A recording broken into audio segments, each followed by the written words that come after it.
Bonsoir à tous, ravi d'être parmi vous ce soir. J'espère que vous allez bien et que vos proches également. Nous allons parler d'Envoiture Simone. Envoiture Simone est une auto-école en ligne qui permet de passer le permis de conduire. Le permis de conduire, c'est l'examen qui est le plus passé en France. Chaque année, plus d'1 million de personnes s'y présentent. Il faut savoir que la formation au permis de conduire est devenue très chère, qu'elle n'est pas du tout pratique et qu'elle n'inspire pas très confiance.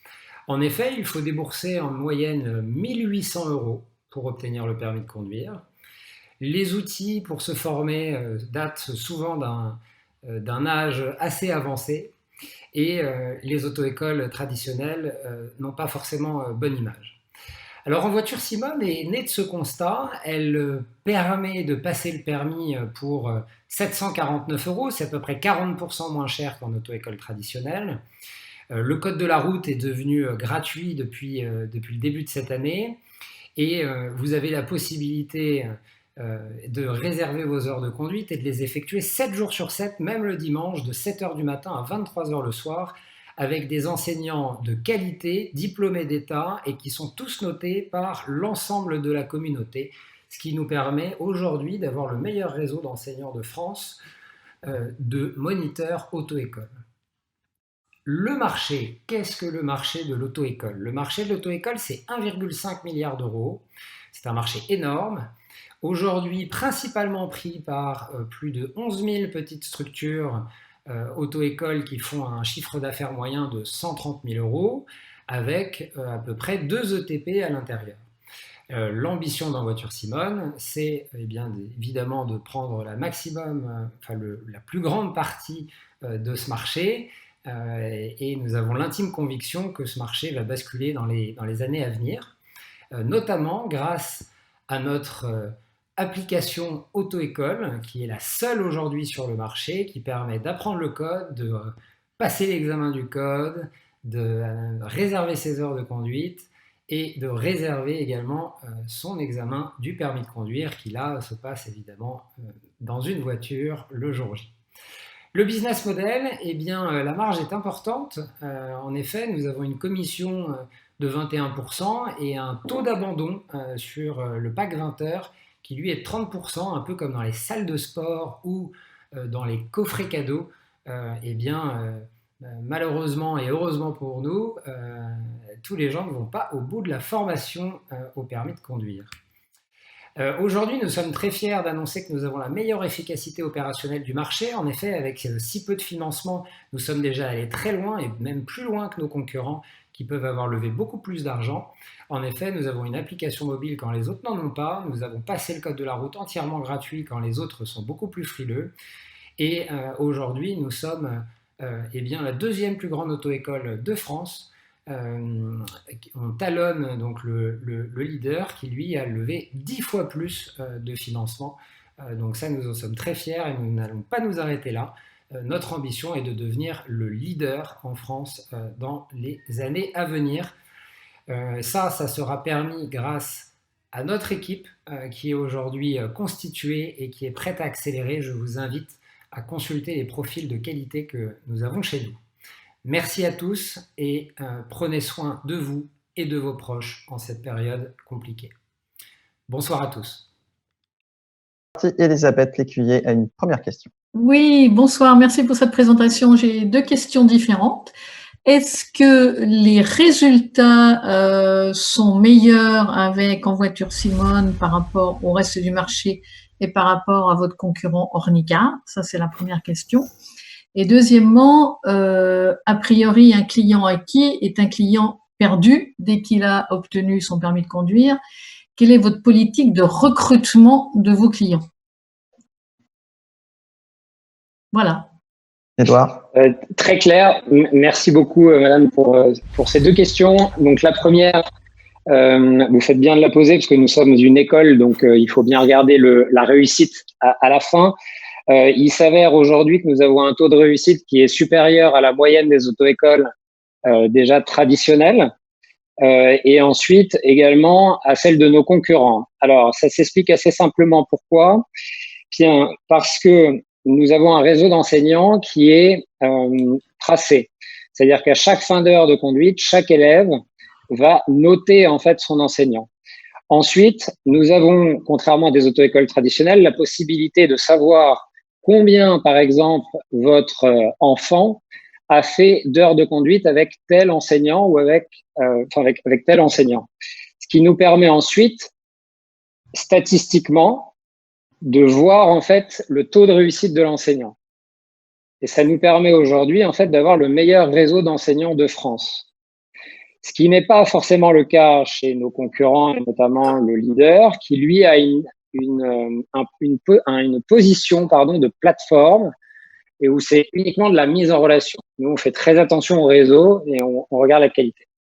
Ensuite, sur votre deuxième question, un client, en effet, rentre et il n'y a pas de repeat.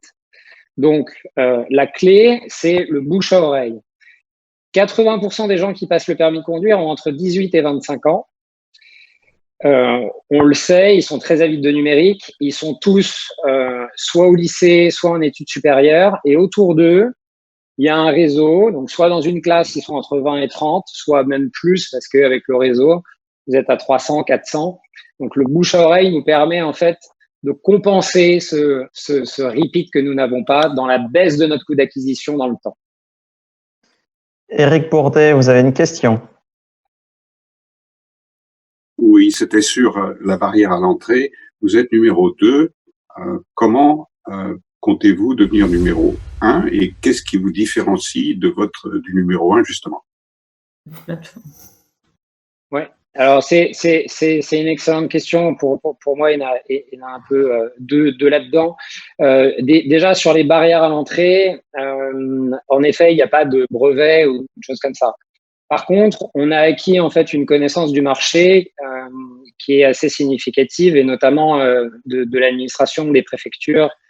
Et ça, c'est pas négligeable.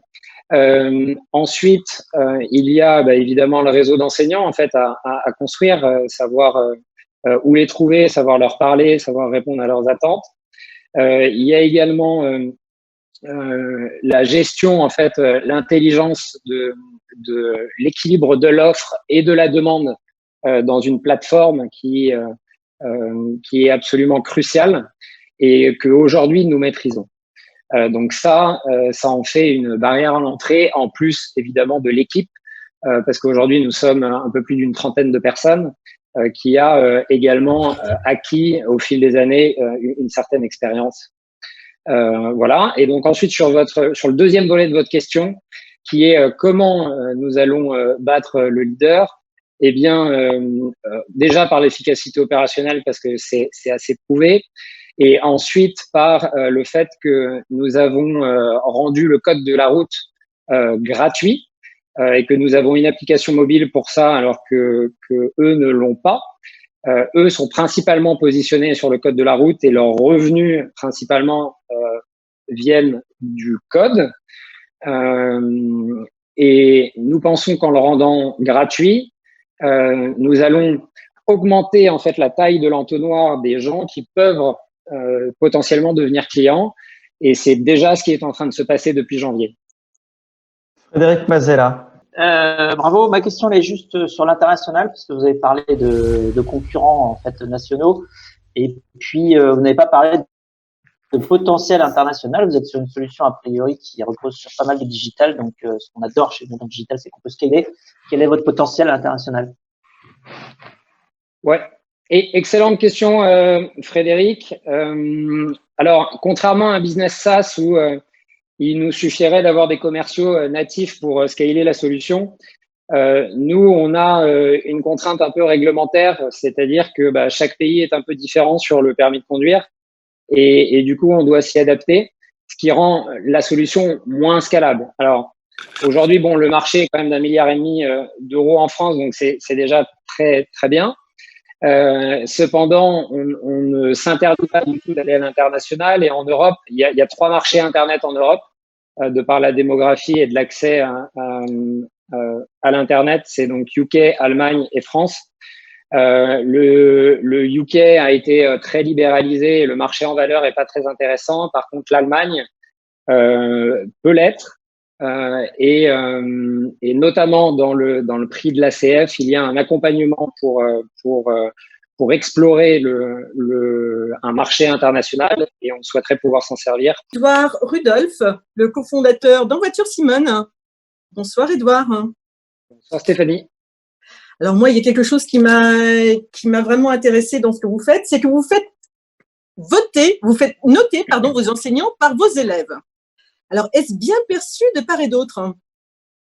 Alors, je pense notamment à une application qui avait été créée dans les années 2000, au cours de 2008, et c'était Note2Be, donc des professeurs qui étaient notés par les élèves, mais dans les établissements scolaires. Alors, comment c'est perçu au niveau des auto-écoles? Alors, nous, la notation, en fait, n'est pas publique. C'est-à-dire que les élèves, en fait, notent à chaque fin d'heure de conduite l'enseignant. Et ça nous permet, en fait, eh bien, comme je le disais, en fait, tout à l'heure, de pouvoir vérifier si la phase de recrutement, finalement, des enseignants a bien été faite. On va s'appuyer beaucoup plus, surtout sur les taux de réussite, en fait, par enseignant. Au permis de conduire. C'est assez bien perçu en fait pour l'enseignant parce que ça nous permet en fait de lui remonter beaucoup de feedback et de points d'amélioration avec soit des contenus pédagogiques pour essayer de l'améliorer, soit des conseils pour améliorer aussi la manière dont il enseigne. Donc ça, c'est pour le côté enseignant, donc c'est plutôt bien perçu.